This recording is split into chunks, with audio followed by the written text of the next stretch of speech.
আসসালামু আলাইকুম বন্ধুরা। কারেন্টও নাই, সূর্যি মামাও নাই, সবাই বিদায় হয়ে গেছে। তার উপর হাড় কাঁপানি শীত।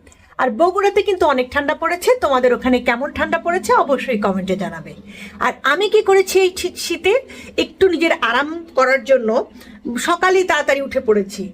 এই যে দেখো, কাঁচা কলা ভর্তা করেছি, আর এই যে রুই মাছ রান্না করেছি, আর গরুর মাংস ভিজিয়ে রেখেছি, একটু পরে এটা তো রান্না করা তেমন কোনো ব্যাপার না, মাখিয়ে বসিয়ে দিব।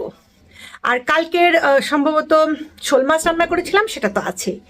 তো সব রান্না কমপ্লিট হয়ে গেছে, 2-3 বালতি কাপড়ও ধোয়া কমপ্লিট, ছাদে যে শুধু রোদ দেব।